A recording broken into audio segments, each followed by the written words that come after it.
Hello Tech Time Travelers. Today we're going to be fixing up a long sought after bit of gear, the Commodore C286-LT notebook. Wait, is this really considered a notebook size? Guess so. Pretty thick notebook though.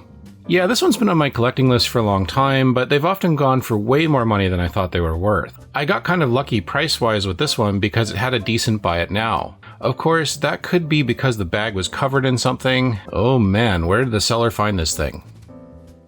I've done a fair bit of digging, and as far as I can tell, this is Commodore's first ever notebook. Not their first portable computer, that designation goes to the SX64, one of which I have tucked away somewhere. But as far as I know, this was their first production offering that came in the familiar clamshell format, in what was apparently the size of a notebook back then, released in 1990. I remember seeing one of these brand new in a computer store somewhere around that time. The late 80s through mid-90s were a special era in the world of MS-DOS compatibles, or PCs as we usually referred to them. Back then, PCs were more hands-on than they are now. Ideally, as a PC user, you were somewhat comfortable working with hardware and software because very little was plug and play. You had to figure out jumper settings and IRQ conflicts for expansion cards, how to edit a config.sys file for things like extended or expanded RAM access, and so on. Or maybe you needed to F-disk your new hard drive to install DOS on it. I figured out how to do that on my dad's old one. Buying a PC was a huge investment. We're talking thousands of dollars in today's money. Even individual components were crazy expensive. If you were on a budget, you had to accept compromises sometimes. Maybe you got VGA with your new Panasonic PC like we did, but you had to go with a paper-white monochrome monitor because you just didn't have that extra cash kicking around for color. If you were like me, you drooled over the offerings posted in ads in your newspapers and discussed with friends what you'd buy if only you had the money. There was just so many things out there. There were also lots of firsts happening, and so very quickly. In a span of a little over a decade, we went from monochrome command line interfaces to a full-color windowed GUI with mouse control. Each change in hardware or software brought something truly new and exciting. Going from a 286 to a 386 or just upgrading RAM could feel like a world changer. Everything suddenly ran way faster. Sometimes a little too fast.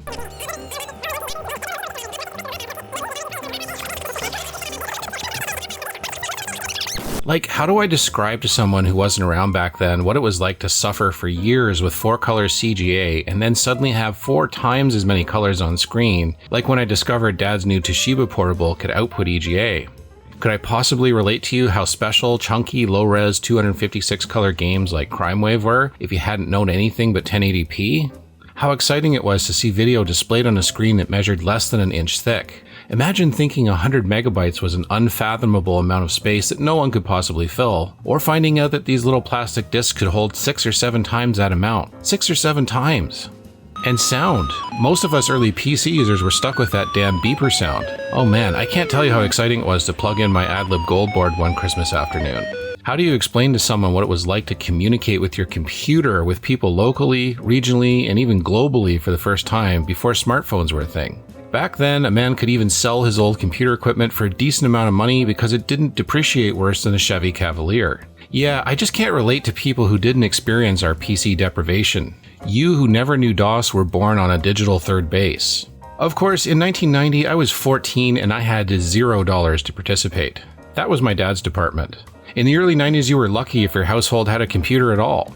And if it did, it was usually used communally by everyone in the house. Giving a kid like me their own computer thanks to the cost was just crazy talk.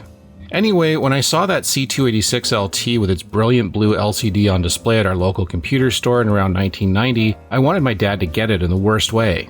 I knew the Commodore name, and I imagined that little laptop had to be awesome. But sadly, I'd have to wait 35 more years before finally having one in my hands. My dad was a Toshiba loyalist. So anyway, here we are, and I know what you're saying. You're saying, hey wait, I thought you didn't like Commodore. Didn't you dedicate a whole video to how tired you were of them? Well, let me be clear. I don't hate Commodore at all. In fact, I love Commodore, and that's why I've always been a little bit of a skeptic of schemes to revive it. So far, this latest scheme seems to actually be not a scheme and is actually pretty well organized, so I'm hopeful that this is not going to be yet another disappointment in a long 30-year history of those. But as far as myself, it's not that I hate Commodore, I just don't really use my Commodores very often because I have a huge collection of stuff, and because I used Commodore so much when I was a kid, I'm just more interested in playing around with machines I've never played around with before. And anyway, technically the C286-LT isn't actually a Commodore in any way but name. It's actually a Sanyo. Yep, even OG Commodore had no issue rebadging stuff that wasn't theirs. Just a few years away from bankruptcy, they really didn't have a choice. Commodore 64s weren't holding up the bottom line anymore, Amiga was proving to be a little too nichey and expensive, and IBM and MS-DOS compatibles were nipping at their heels like those Langoliers in that Stephen King airplane story. Commodore may not have been the best-run company in the world, but they weren't complete idiots. So when they saw the IBM PC/MS-DOS ecosystem starting to take over, they jumped into their own PC-compatible line as well. And if it wasn't something they could build themselves, they weren't above getting someone else to do it and then just slapping the chicken lips on it. And I mean, at least they had good taste in other people's stuff. Spec-wise, the press loved the C286-LT. It was praised for its fast 12.5 MHz CPU and came with 1 meg of RAM standard, along with a 20 meg hard drive and 1.44 meg floppy drive. Did I mention it had VGA graphics? It had VGA graphics. It was for its time lightweight at just 6 pounds. It was stylish. I mean, look at my Toshiba T3100 by comparison here. You wouldn't put something like this on your lap, you'd break your legs. No, the Sanyo Commodore C286-LT was positively svelte by comparison. Yeah, it cost $3,000, but that was actually pretty reasonable for a notebook computer with these specs by the standard of the day. I gotta say, I love the look of it even now. It's got this light gray eggshell kind of finish to it, and it's got very pleasing, simple lines. The keyboard is basic, but full travel and very functional. Commodore could have picked much worse to launch their notebook business. The 6-pound weight figure does feel a little bit questionable. This feels more like 8 pounds, but anyway. Now, in a recent short, I kind of took this machine out of its poo bag and tried firing it up. And lucky for me, it did fire up. The only problem I ran into was that neither the hard drive nor the floppy drive were working, so I couldn't really do anything with it. The hard drive simply wasn't booting and generating system errors, while the floppy sounded like a small wood chipper. That doesn't sound happy. So that was that for a while. I did some reading and felt pretty confident based on various other accounts that the floppy drive had a stretched drive belt. The hard drive, a Connor, might be beyond redemption, but it was possible that the heads were just stuck, either to the platters or this thing I couldn't find the proper name of. I went ahead and ordered some belts for the floppy, but unfortunately found myself waiting a super long time because right as they shipped to me via DHL, DHL's Canadian workers went on strike. Now I have them finally, so let's see what we can do to revive this pretty little notebook. First, a brief look at this tribute to Commodore practicality. Admittedly, it needs a bit of physical cleaning, but I think I'll worry about that another day since I'm going to be disassembling and making a mess shortly. Ah, the Commodore trademark. We've sure seen a lot about that lately, but this is OG Commodore slapping it around in the 1990s, not SCOM or anyone that came later. And we open it up. Yep, I love that blue LCD. Honestly, that was the thing that grabbed me about it. By 1990, I was getting rather tired of orange plasma. The hinge mechanism on this thing feels quite solid despite its age, although I'm being careful to respect aged plastics by not slamming the lid down. The keyboard is not quite at the level of my Toshibas. That's one thing about those bulky T-Series portables, they had full-on, full-travel keyboards. I still love typing on them to this day. Yeah, I know the whole thing looks pretty bland compared to today's offerings, but compared to said bulky T-Series portables, this was wonderfully compact. And here's another shot up close of the keyboard, all the little indicator lights, and of course the famed Commodore badge. Like Toshiba, this machine has a template area where you could label your function keys. I've seldom seen these actually used though, and often the insert goes missing. I even kind of like the name, C286-LT. Reminds me of the Chevy LT1 engine, which makes me think of driving fast.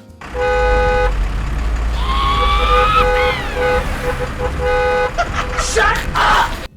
Or maybe not. On the side here we have the essentials, a power button, a proprietary 8-pin power supply port, and something that definitely was not common on the laptops I used to encounter back then, a modem. Modems were ridiculously expensive even for desktops. I imagine they must have been even more expensive for notebooks.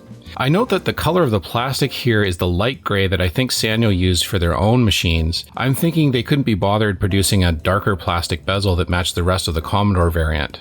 At the back we have the customary flip-down door revealing a parallel port, 9-pin serial port, and a port that would have given me goosebumps of excitement in 1990, a VGA port.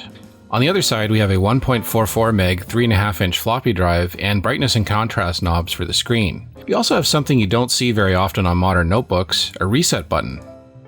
And here's the official Commodore label using the older font. This definitely is reminding me of that 486 PC I showed off in a previous video. That machine was built by a Canadian company called 3D Computers, and they licensed the Commodore brand name from Commodore itself. Yeah, I kinda dig the feel of the case. It almost feels sort of like that rubberized plastic that the IBM ThinkPad used. And here's the battery. I like the way they've integrated this at the back here. The only thing that sucks is if you go to chuck one of these, then you have a massive hole in your chassis. I mean, I guess it'd be possible to carefully slice open the plastic and remove the innards, but that's a lot of risk with cracking plastic. Yeah, this is something that I'm going to have to deal with pretty fast. And here's the power brick. As often happens, a lot of these laptops that have come up over the years are missing their power adapters, and of course they have a proprietary plug, and the voltages delivered on each pin aren't documented on the laptop anywhere. I hate that. At least with the Toshibas, you had a standard NEMA plug at the back. I'll plug her in here and we'll fire her up, and we'll just make sure that she hasn't died on us. And yeah, this isn't looking good already. Total blankness. But I do think it's doing something. Oh yeah, I forgot these fidgety brightness and contrast controls. There we go, now we have a picture. They even private labeled the BIOS. The extended RAM is giving me trouble though. And right away we have the hard disk failure message. One nice thing about this machine though is that we have a modern BIOS control program we don't require a disk for. A lot of 286 vintage portables needed a special software disk to access BIOS and make changes. And here we are in the Phoenix BIOS. I can set the date and time, hard disk parameters, CPU speed, the usual stuff. Looks like I can mess with backlight settings as well. Note that we also have a control to turn off power to the modem. I'm gonna guess that's because modems probably ate a decent amount of power back then, which was something you didn't want happening on the limited batteries of yesteryear if it was just sitting idle. I'll save my settings. Alright, let's see how we go. Nope, no sound from the floppy at all now. That's ominous. Yeah, I put the disk in here and I note that the spindle isn't even moving from the position that it was in when I put it in the drive. So yeah, this thing is not spinning at all. So doing some reading, it looks like a common problem with these notebooks was the failure of the drive belt to the spindle motor. Apparently after decades, the rubber turns to goo and hence don't transfer power very well from the motor, and it may even gunk it up altogether. Alright, so time to get serious. I've been dreading this. These old notebooks are sometimes very difficult to take apart, but Sanyo generally tends to be a little less sadistic than the other manufacturers, except when they install a metal RF shield over the motherboard like they did in my Sanyo MBC16. So it looks like we have a few screws along the bottom here. The others might be topside. Alright, first let's remove the modem. And what do you know, it's a Sanyo. Nice. My hunch was right. So I remove the first 3 screws and try to get a bead on where the others might be, hopefully not hidden under things. The 3 screws appear to release the keyboard, which gives you convenient access to the hard drive and memory expansion bay. It's plugged into the motherboard via 2 thin ribbon cables. I've learned from hard experience to treat these with extreme care. Alright, the keyboard is out, and now I see a couple of screws holding the screen assembly up top, so I remove those. It's still stuck in place though, so I flip the notebook around and find these screws hiding under the battery at the back. And yep, it lifts right off. Now I'm doing this very, very carefully because of course there's 8 million little wires underneath and they're all fragile looking and barely long enough to let me set the LCD assembly aside. So many opportunities to break things here. Thankfully, I have a lot of experience repairing laptops under my belt, so I know to go slow and really think through what I'm doing before I do it. Unless I'm having an ADD day and then I just jimmy job the crap out of it. I like the way the motherboard is laid out as a series of interconnected modules. It's very neat and elegant. It's so Sanyo. Sometimes vintage laptops can be really bad to take apart, but this one seems to have been pretty mild. I recently replaced the keyboard on the Lenovo ThinkPad. Their new trick is melting 100 little nubs of plastic to hold the keyboard in place. Needless to say, the next time I run into a newer Lenovo with a keyboard problem, it's becoming a frisbee. I'm not exactly sure what's going on with the hinges here. They look like they might have broken off, but I don't see any broken plastic mounts. Tightening the screws does pull them in a bit. I have no idea about the design on this one, and I'm really not keen on taking that apart. It does seem to work in its own way. And now I'll remove all the power cables to the screen, being very careful about that mass of super thin data wires for the screen at the back. I don't like the fact that they're all just sort of crammed into that corner around a post. It just looks really easy to break one on reassembly. Next, I'll remove the Connor 2.5-inch IDE hard drive. A little side story, the 2.5-inch hard drive was invented by a company called Prairie Tech out of Longmont, Colorado, the same city hard drive maker, Miniscribe called home. Prairie Tech was actually started by former Miniscribe founder Terry Johnson and led by tech genius Steve Volk. Wikipedia says that the company was founded in 1986, but I couldn't find any mention of it before 1988, when it introduced the Prairie 220, the first 2.5-inch hard drive offering with enough storage capacity at 20 megabytes to be considered practical and useful. Prairie Tech's pioneering approach to design included a feature called ramp loading, which allowed the drive to be started and stopped repeatedly without wear to the magnetic platters that stored the data, or damaged the read-write head. This also significantly reduced power consumption, which was critical in keeping battery sizes for future portable machines to a reasonable minimum. Prairie Tech filed patent number 4,933,785, which has occasionally been referred to as the How to Build a Hard Disk Drive Guide by other industry leaders. Prairie Tech were real trailblazers in small hard disk development. Unfortunately, Prairie Tech suffered the curse of first out of the gate. Its drives were already too small in capacity by the time it was able to get them to market. Less than a year after achieving profitability, Steve Volk and the team left, and the company went under shortly thereafter. Connor Peripherals and others paid a then whopping $18 million to get their hands on Prairie Tech's 11 heads and spindles recipe. Just a little history behind what I'm holding in my hand here, folks, but back to the task at hand. Now to try and get this 3.5-inch floppy out. This was a bit more involved than I wanted, as the drive is screwed down to the motherboard, so I have to take the whole board out to get at it. And there we are. Not sure who made it, probably Sanyo, but it's out. Okay, so here's the motherboard. It's kinda sparse actually, not a ton of chips and a lot of empty space under the floppy drive. We can see one chip bearing Sanyo's name here. The CPU is a 286 12MHz unit by Harris, and I'm assuming this EEPROM here is the BIOS. There's a couple of pin headers for memory expansion boards. Never seen one of those for sale though. I'm not sure which chips are video controller or floppy drive, but yeah, it's all pretty much here. Turns out the floppy drive is a TIAC. Or is it TEAC or TIAC? I don't really know. And it's been wrapped in plastic, obviously to prevent shorting against the motherboard.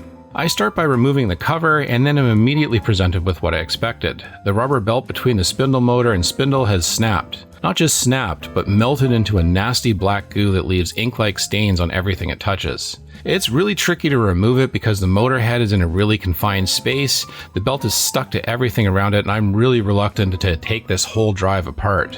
After trying other methods, I select a small tipped screwdriver and just kind of dig it out. Once that business is done, I've got to get a new belt onto the spindle. I'm a bit concerned about getting this right, as I don't want to mess with the speed that the spindle spins at, which could cause problems with reading and writing discs. The belt package I bought has multiple sizes of belt available, so I just have to keep trying until I get one that works. The hardest part is getting the belt around the tensioner, but eventually I think I've got it. After returning the eject mechanism and checking that the ejecting of discs works, I think we're pretty much done here. Alright, back to our Connor 20 meg drive. So the issue with this drive is basically that the heads are getting stuck. If I understand correctly, inside the drive under the actuator cover, there is a small rubber bumper that dampens the impact on the heads and actuator arm when the arm parks. Over time, the bumper's rubber melts and gets sticky, just like the rubber belt did in the floppy drive I just repaired. So the drive will spin up, but the arm is unable to free itself and initialize properly, and that causes an error. There's various ways to unstick it, but here's a potentially better way. Now, the procedure I'm going to use here is not really something I can recommend since I don't have a clean room or anything like that, but I'm told these lower density drives can tolerate being open for short periods, unlike new ones. Ideally, the hard drive is supposed to be spinning if you try to move the heads, but I've not had any issues gently moving the actuator arm. In fact, the goal is to gently free the heads and then put something between the tail end of the arm and the sticky bumper to stop it from being trapped there, usually a small piece of non-conductive tape. So I'm going to be honest, I totally got fooled here. Initially on opening the drive, I thought the head itself was stuck to the platter and that the issue with the bumper was not in fact the reason it couldn't start up. So after just unsticking it, I decided, wrongly, to give it a try as is. I'll come to regret that decision in a little bit here. Anyway, let's put the hard drive and laptop back together. Reverse is the reassembly of disassembly. Reassembly is the reverse of disassembly. Easy, right? I mostly get it right, but run into a few issues with the battery not latching properly. And of course a few screws that, they just seem to be surplus. Uh-oh, as I fire up, there's a horizontal line in the screen that wasn't there before. I really hope I didn't break any wires. I was so careful. But there's that weird spot where they kind of wrap around a support post and then the top clamps over it, and yeah, it's pretty easy to clip something there. Anyway, let's set things up in BIOS again since the BIOS battery is long dead. I just want to see if we get any action out of the hard drive. I'll deal with the screen later. And whoa! What? Like Lazarus, the conner is working again. Well, at least for now. We've just booted into DOS. That's awesome. Let's see what's here. Yeah, the volume is D Deckmann, and there's really not a ton here. I mean, I guess I should expect that. It's only 20 megs, right? Yeah, just the usual DOS folder and a folder called Wildcat. I wonder what Wildcat is. Oh, shit! Actually, this appears to be Wildcat BBS. Okay, the modem makes sense now. But why would you run a BBS on a notebook? Notebooks don't have the longevity of desktops, and they definitely don't like being run indefinitely. Anyway, I have passing familiarity with various BBS software packages like Teleguard, Renegade, stuff like that, but I'm not really familiar with Wildcat, so I'm just taking a guess here as to which of the very many executable files in this directory starts it. Well, I'll be. This was set up as Deckmann's Exchange. I bet I can look this up on the historical register of BBSs that's available online. And yep, there it is in that historical BBS list. It looks like a fellow named Dennis Deckmann indeed had a BBS from around 1991 to 1994 in Kentucky, which was taken down while he was building a house. The note says that he tried to start up the BBS again afterwards, but by then the BBS scene was pretty much dead with the internet taking over. That's cool and kind of sad at the same time. Perhaps this laptop was used for testing purposes? Anyway, we'll take a closer look at that later. I'll have to be careful not to expose any personal info.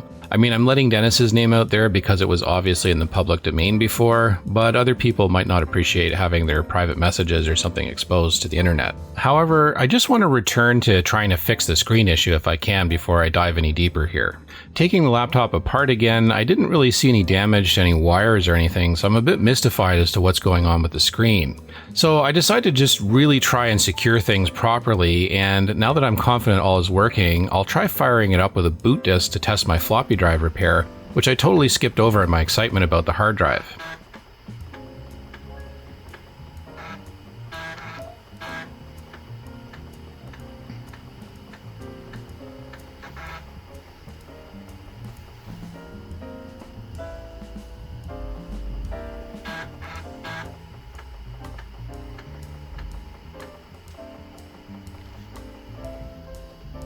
And yeah, it seems to boot just fine to a DOS prompt. That's 2 for 2. Nice.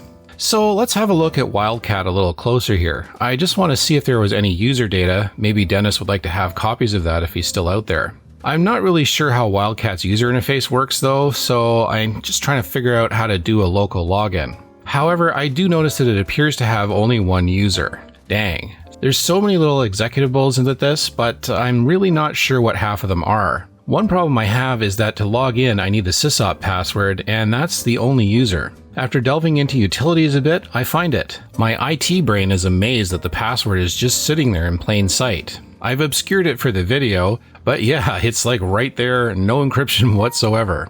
Not that there was likely much to steal off of BBS other than... With the sysop password, I'm able to do a local logon as Dennis. And yeah, it looks like what you'd expect. Given this BBS doesn't appear to have had any calls, there's really nothing lying around and not really any customization that I can see.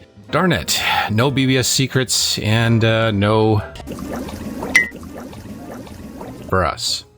But that's what happens sometimes with digital archaeology. Although I am curious about this maze thing I found earlier in the main Wildcat directory. It looks like a possible door game. That said, I don't know how to run a door with Wildcat, so I'm kind of stuck here. It doesn't look like it was installed for this BBS. Yeah, I'm definitely going to archive this just in case. Yeah, there's really nothing here. Maybe this was Dennis's aforementioned BBS revival trial balloon, and when no calls were coming in, he decided to put it away and call it a day. By 1994, this laptop would have been 4 years old and definitely outdated, so that might explain why he felt like using it for this purpose. Anyway, if you're out there, Dennis, drop me a line or comment. I would love to hear the story of your BBS. I suppose I'll copy some stuff onto this very limited hard drive and then check out the C286's capabilities, as well as test the hard drive's ability to write as well as read. I probably should be copying stuff off the hard drive first, but I'm not convinced there's really anything worth saving here now that it's looking like the BBS is basically a blank slate. First up, we'll do a landmark speed test, which shows the correct CPU speed at 12.5 MHz, but strangely so is the CPU performing at closer to 16 MHz? What? I guess that's not bad, right? Next, I fire up Codename Iceman. I've been trying to play this again on another machine I have, and am remembering that I wasn't really enamored with it. The screen is reasonably sharp, although we're stuck with Smurf vision here. The game seems to run pretty smoothly overall, though. Next, I try Manhunter New York. This is one of the few Sierra games I actually bought, and yeah, I'm kind of regretting this one because I remember I found myself pretty bored with it back then, and again now. Especially with the insanely difficult sewer maze because the camera angle when you're in it keeps changing. Yeah, it took me a lot of aimless wandering before I figured out how that system worked. Doing it in blue? No thanks. Now, remember I said I'd regret my decision to simply unstick the hard drive heads and carry on? Well, yeah, it turns out, in fact, it was a sticky bumper that was holding the actuator arm, and the drive promptly failed to initialize again after an off-camera power-up. Now, I think normally you're supposed to take apart the actuator assembly a bit, and then the recommendation is to put some Kapton or similar tape over it so that the arms can't stick to it. But I noticed the bumper is right in view without having to remove that cover, so I decided to be lazy and stick a small piece of red seal tape over top of it.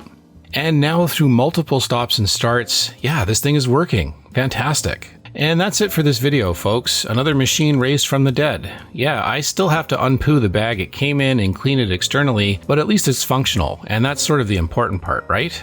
Anyway, thanks so much for watching. And now for the mandatory like and subscribe beg message, we go to Spaced Squirrel, who is still on a vacation, this time taking in the 2D polygon scenery of San Francisco. Spaced Squirrel here,